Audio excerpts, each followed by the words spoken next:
نیک شوہر نے اپنی دلہن کے گلے پر ہی تلوار کیوں رکھا؟ ایک بہت نیک آدمی اپنی شادی کے بعد دلہن کو لے کر اپنے گھر لوٹ رہا تھا۔ راستے میں دریا عبور کرنا پڑتا تھا۔ آدمی نے ایک کشتی کا انتظام کیا اور اس طرح وہ دونوں دریا عبور کرنے لگے۔ کشتی جب بیچ دریا پہنچی ہی تھی کہ دریا میں طوفان آ گیا۔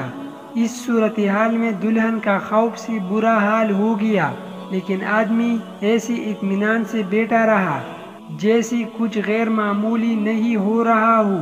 یہ دیکھ کر دلہن کو بہت حیرت ہوئی۔ وہ غصے سے چلا اٹھی۔ آپ کو نظر نہیں آ رہا؟ طوفان کشتی کو ڈبونے لگا ہے، ہماری موت سر پر ہے اور آپ اطمینان سے بیٹھے ہیں۔ یہ سنتی ہی خاوند نے اپنی تلوار میان سے نکالی اور دلہن کے رگ پر رکھ دی۔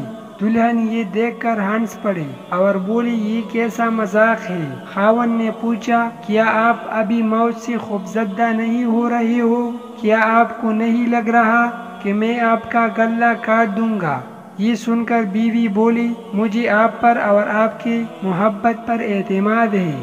مجھے مکمل پتہ ہے آپ مجھ سے بے انتہا محبت کرتے ہیں اور یہ تلوار آپ کے ہاتھ میں ہے تو آپ کیا کوئی اور بھی مجھے کوئی نقصان نہیں پہنچا سکتا؟ یہ سن کر خاوند بولا، جیسے آپ کو میرے محبت پر اعتماد ویسے ہی مجھے بھی اپنے اللہ کی محبت پر یقین ہے اور یہ طوفان بھی اللہ کے ہاتھ میں ہے۔ وہ چاہے تو اسے روک لے، چاہے تو ہماری کشتی ڈبو کر بھی ہمیں بچا لے۔ یاد رکھو، اللہ جو بھی فیصلہ کرے وہ ہمارے حق میں بہترین ہوتا ہے۔